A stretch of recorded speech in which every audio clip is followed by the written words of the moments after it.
So on this channel, we talk a lot about building new construction homes, how to buy them, the different types. But in this video, we're going to discuss all of the drawbacks, the 5 worst parts of building a brand new home that are often very difficult to escape. But if you stick around until the end, we're gonna cover a bonus one, which is a total wild card, and you'll have to wait to see what it is. Now, as you can tell behind me, we've got a special guest on this video. This is my puppy dog, Oscar. I say puppy, but he's 2 years old. He's basically an only child, and he loves to be a part of the action. So you're gonna hear some jingling behind me. That is him. Now, I'm actually filming this. My dad's a builder. This is one of the projects that we've got going on right now, and it is a race against time to get this guy finished and on the market. So we're currently in the drywall and trim stage of this process, which this is probably the most exciting part because it's where you start to see everything start to come together. I'm gonna do my best to make sure you're not super dizzy by the end of this, but I certainly tried not to make you dizzy. I don't think it will, but I have to warn you that at some point during this video, I just start like walking around in a circle for a good 10 minutes. So I wanted to give you a heads up, but this video has all the info you could possibly want to know about building a home packed into it, so I hope you enjoy it. Number 1 is decisions, decision fatigue and overwhelm. Oftentimes, this is an emotionally exhaustive process because we're talking about a lot of variables that are just totally up in the air, and there is decision after decision after decision that we've got to make every part of the process. And oftentimes, you know, these decisions can spiral into other issues like delays, etc. And we'll talk about some of those in a second. But you know, if you're building a home for the first time or even the second time, you're gonna want trained professionals who are there to help you. And usually when you're working with a builder, you're gonna have an entire design team. You'll most likely have your own real estate agent helping you through those processes. But there are still so many decisions to make. And oftentimes those decisions are not over even after you move in. Now, another part of this decisions issue is, you know, we're entirely making decisions based off of an imagination, right? Because oftentimes we can't see the finished product. There might be a model home, there might be another spec home that you can walk through and get a good idea of the layout and kind of how everything looks. But through the building process, the looks of the house change dramatically, right? So we talked about how drywall and trim changes a lot in the home. Well, I'm gonna show you some pictures and videos of what this house looked like before we had the drywall up. And it looked so small, right? It's very frightening because looks are often deceptive. And until drywall goes up, that natural light can't quite bounce off of the walls. So it feels like it's just totally wrong, that you messed something up, when that's really not the case. And despite that, it's gonna play mind tricks on you. And you've gotta make decisions knowing that everything's gonna turn out okay, and this is new construction, and ultimately there's nothing that can't be changed. It just costs a little bit extra money. So ultimately, the question of how we get past this, rely on your trained professionals, your real estate agent, your builder, the builder's designer. They're going to help you through this process. Do research online, watch these videos, subscribe to the channel, because over the next year or so, I'm gonna be putting out a ton of videos that break down each step of this project. Because while this is, yes, one of the projects we've got going on, we're about to break ground on a whole nother project. I'm gonna take you through beginning to end, all of the things that we've gone through so you can get a really good idea of if this is something that you want to go through on your own, or you know, maybe it's worth it to you. You want the new home, but buying it turnkey once it's already finished would make more sense. So we're gonna head upstairs as we go to number 2. Number 2 is delays. Now, delays are inevitable when you're remodeling, when you're building a new home.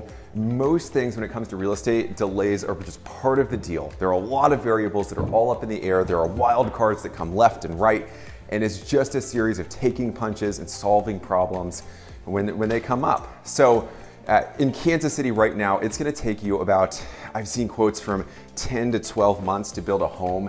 It seems like timetables for building are slowly decreasing as supply chain slowly increases. Labor is still kind of an issue. I've seen some quotes for smaller build projects around 8 to 10 months, for example. You know, sometimes, you know, you get ahead of schedule. I've got one client that's a little bit ahead of schedule right now, but that's not something that's guaranteed, and it's not very common. In fact, the opposite is usually true, because especially in new construction, we've got a lot of trades that are coming in and they have to be very sequential, right? you know, we've got to get the mechanicals up before drywall can go up, and that all relies on everything happening on schedule because, you know, if mechanical takes too long, drywall's booked out, we miss our scheduled slot. Well, now, you know, there's such a high demand for those trades that we might be waiting a few weeks until we see those drywall guys back in here to make it look like what you see behind me. Now, luckily, these delays are not problems that you're going to have to solve specifically. The builder's going to handle all of the scheduling stuff when it comes to making decisions. That's going to be handled also by the builder, the designer, and your real estate agent that you're working with. But I just want you to be aware, the big picture, delays can happen. Just make sure you're not trying to time things perfectly to the point where your home is sold and you're closing on the new home and it's all happening in the same day. But what if the funds don't get released to the builder until the next day and now you've got to stay in a hotel or somewhere because you sold your home, and it can get messy pretty quickly. So just make sure you're planning for a buffer so that if delays do happen, you've got another week, potentially upwards of a month, where you don't have to worry about being homeless or trying to put a roof over your head. One last thing I want to add on the delays situation. If you're building a super high-end custom home, like we're talking 4,000 square feet plus, it's most likely going to take between 12 to 14 months, probably closer to 12 right now. But again, depending on when you're watching this, things can change so much because there are a lot of variables to control. I just want you to be aware of that. So TLDR, anywhere from like 8 to 12 months to build a typical, you know, single family home, anywhere from, let's say, 2,000 square feet to 3,500 square feet. The bigger the home gets, most likely the longer the home is going to take to complete. I think on this one, we'll end up about 4,200 plus square feet, 3 finished levels, which is a big house. But we're nearing around month 9 on this one. Now, if you're enjoying this video, if you're finding it helpful so far, leave a like for Mr. Oscar right here. Subscribe so you see future videos where we break down all the different things you need to know when buying or building a new construction home in Kansas City. And of course, if you'd like one-on-one help, you'd like suggestions, you'd like somebody to guide you through the process so you don't have to deal with a lot of these issues that plague other customers, I'd love to help you. All my contact info is below. Just go ahead and reach out to me, whatever way is best for you. Email, text, call, and we'll have a nice conversation, see where you're at, and put together a plan so that you can get into a home like this without having huge cost increases, long delays that just spiral out of control, and an overall miserable experience. We want to make this as an incredible experience for you so that you can really enjoy your brand new home when you finally move in. Now, number 3 is materials and the quality of materials.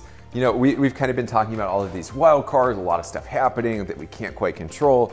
Well, sometimes materials get delivered broken and it causes an issue because you're supposed to install them that same week that they got delivered. This stuff happens. For example, on this project, the fireplace you see behind me right now, this was actually delivered broken. We had to have somebody else come out to repair a part on it. They actually ended up having to send us a whole separate fireplace, and then that one was also broken. So we ended up with, on this one house, we've ended up with 3 fireplaces. You know, luckily, you know, we've got the fireplace set and done. This is ready to go, but that's just part of what you deal with. On my own home that my dad, brother, and I flipped this past summer, we had several windows. Pretty much all of them arrived cracked window panes. And that's part of the situation. And obviously this comes down to who is the supplier, who's the quality. They're making sure that the quality is there, but accidents happen and there are so many people, so many vendors that you could possibly work with. So it all comes down to kind of a crapshoot, right? You're making an educated guess, and these things can certainly spiral and cause all sorts of delays. But luckily, when it comes to quality issues, especially the materials, the builder warranty is going to cover your back in a lot of places. So the way that this works is year 1 is usually bumper to bumper. Any cosmetic issues, even down to the nail pops that you'll see as the foundation starts to settle, you might see some cracks above the miter joints and the casing around doors, stuff like that. That's just part of the deal. Luckily, the warranty is there in place to protect you from a lot of these issues. And even before you move in, you're gonna do the punch list. You'll do like the blue tape walk where you go through and you make sure that everything is listed out that needs to be fixed before you actually do close on the home. So year one, bumper to bumper. Year two is everything behind the walls, right? So any mechanical issues. For example, let's say, God forbid, the garbage disposal is wired to the garage door for some reason, right? That would be something that would be covered in the mechanicals. Anything behind the wall for the first 2 years that is warranted. It will be limited, so you'll have to read the fine print in the builder contract, but that's just something to be aware of. Now, the third thing that's warranted, the most important, the most expensive, is the structure. State of Kansas, state of Missouri require builders to warranty the structure of the home for up to 10 years, which gives you a lot of peace of mind. Usually we're buying a new home because we don't want to deal with an older home that has a leaky basement or the 24-inch thick stone foundation, right? That the water inevitably will seep in because it's porous stone that's making up the foundation. So those are the big ticket ones that'll kind of act as a check against any type of discrepancy that you'll see in the materials, but that's something that you're gonna go through. Now, there's one more thing I wanna add on the quality front, which is quality is anchored by the price point that you're paying. So if you're buying a $400,000 brand new home that's 3,000 square feet, at least in Kansas, that probably doesn't exist, first of all, and if it did, it'd probably be a very low quality materials. So that's not to say stay away from homes that are priced very low. I'm just saying if we're thinking of the quality of an $800,000 home, $1 million home, and we're using that same measuring stick on a home that's priced in the 500s or 600s, we're inevitably going to be upset just because the room in the budget for the type of quality we would expect in that higher price point is just non-existent when we're talking in the lower end of new construction, which starting point and starting prices for new construction in Kansas City are about $350, the upper 300s, and that's for a smaller home and some more basic finishes. This is what always happens. He gets upset because he doesn't have a pillow or somewhere to lay down. So this is the bored face. So that's what this is. He's coming to give me a big hug. Hey, big dog. Yeah, get that big stretch in. There you go. There you go. Now, number 4 is price volatility. When you go to build a home, if you're building from the ground up, most likely you've had at least one meeting with the actual builder, the owner of the building company, and they've sat down with you and you've got probably an itemized, a line-by-line list of all of the different costs. The problem is that we're trying to be as accurate as we can, but this is all an educated guess, right? So with all of those different line item expenses, they can all change, right? Anything that happens in the economy, if lumber prices go up, you better believe the final price is going to be far different. And this is something that a lot of people are very scared of, but there are a few things that can kind of put you at ease with this one. Most likely you've heard of the escalation clause in a lot of builder contracts, but these are in place so that builders don't go out of business, right? If they quoted you at a price, lumber, let's say tripled in price, who is responsible for that cost? Is it the consumer or is it the builder? Because if the builder is responsible for that cost, then they're gonna have to pull money out of other parts of the budget, which means the consumer ultimately suffers. So the entire purpose for escalation clauses, all sorts of stuff like that you see in builder contracts, is to ensure that they can bring the same level of quality to you that they promised you when you initially sat down and signed that agreement. Now, cost increases can happen, and cost decreases can happen too. It's a double-edged sword. But there is a fundamental backstop against this, which is reputational costs, right? Builders are not just gonna go around jacking up the prices on people when they can, because if they did that, nobody would want to build with them, right? It'd be so unpredictable, and inevitably everyone would go and hire the builder that's not doing that. So there's a clear disincentive to do that, but you should be aware of potential cost increases that can happen. Like over COVID, price on lumber soaring. Right now, concrete, it's not very cheap. It's expensive. Garage doors, they are shooting up like no others. Windows, way more expensive now than they were a few years ago. They also take way longer to get in than you'd ever expect. So before we even excavated this house, we had to have the windows ordered. And luckily, that's one of the things that comes along with experience in building several homes over the years. You get a builder who knows those things, the tricks of the trade, and they're gonna take good care of you. But those cost increases can happen. Now, For example, in this home, luckily, when we started building this, lumber prices started to decrease. So before we actually made that final purchase in the lumber, the prices were significantly less. So we're going to the basement right now. There's not a ton of natural light down here. We've got 2 egress windows, but we're gonna see how good this software on my iPhone is. So I think you can kind of see, so right back here, the price of lumber decreased so much that we're gonna do a whole wet bar in the basement, which prices for wet bars that I've seen, at least around Kansas City, they could be, depending on the type, they could be anywhere from $15,000 up to $30,000. Do they have a peninsula like the one that we'll do right here? Or are they just like a single up against the wall, kind of like a butler's bar with a sink? So those are just some of the things. It's all variable, but you're gonna be making an educated guess. Just make sure you've got some room in the budget in case costs do start to shoot up.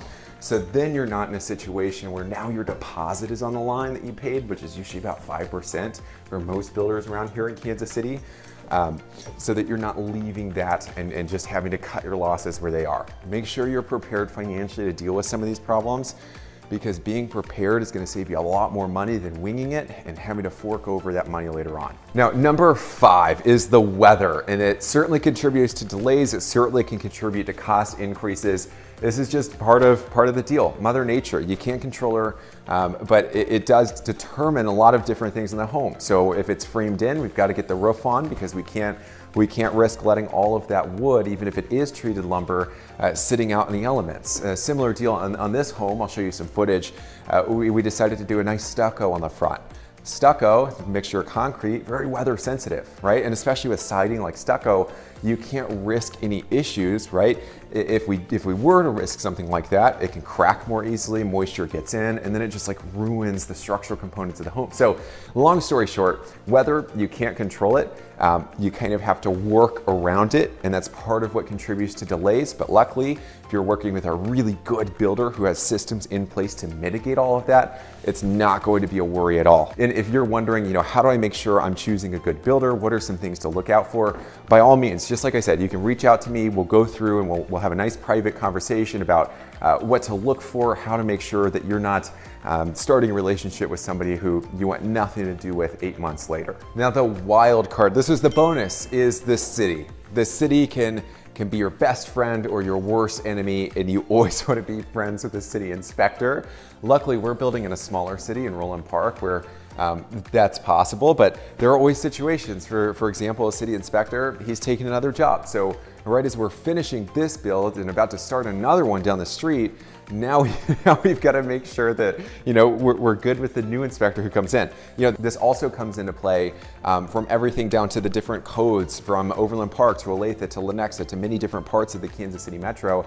There can all be variability, and it comes down to your builder who's there, knows the code, working with vendors, contractors on the ground who can implement and work based off of the city's code. But it can also introduce a lot of unexpected delays, right? This all comes back to time, and time happens to be money, especially when you're waiting for that dream home to finally be built so you can move in after waiting 10 to 12 months for it to finally come to fruition. So the other part of this is just pulling permits, and especially with a home like this, what we're standing in right now. So this is an infill home. We actually tore down the existing home because it was just, we could sink a ton of money into it, and it would have never yielded the return that this kind of home could yield on this specific lot. It just wouldn't have made sense. But to do that, to demo the property, to excavate, you've got to pull permits, you've got to have everything lined up. And if it takes the city a little bit longer to come back to you, and the excavator has a ton of other jobs lined up, like this home, that's exactly what happened with us, it can cause delays. And that's kind of what everything leads back to. But at the end of the day, time is money, especially when you're waiting for your dream home to be built. And if you are building a home and you've got a construction to perm loan, you're paying interest only during that time. So the more time it takes to build, the more money you're going to have to pull out of your pocket and hand to the bank. So costs can add up really quickly. We want to mitigate delays as much as we can, and having a really good relationship with the city, knowing the code, is absolutely instrumental.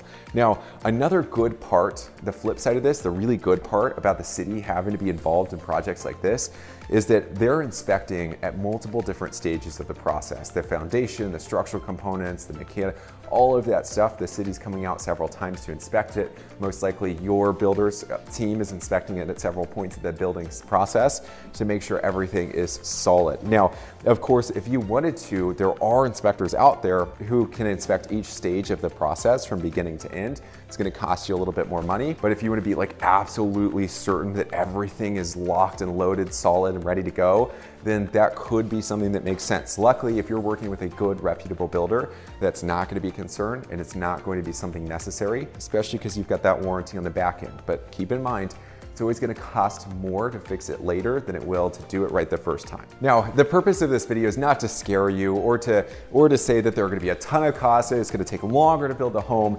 That's not the point. In fact, I just want you to be aware of some of the obstacles that you're going to face so that you can be prepared, and that these aren't problems that impact your bottom line, the money in your bank account, or even the timetable for you to move into your brand new home. And of course, you know, a lot of things that can solve these issues from the get-go: picking a good builder, picking a good location, making sure you've got a real estate professional on your team who knows what to look for in these situations so that they do not spiral out of control, and that we're on time with the decisions we've got to make. And of course, you can sidestep a lot of these issues just by buying a brand new home that's turnkey, ready to go, and you don't even have to go through the building process at all.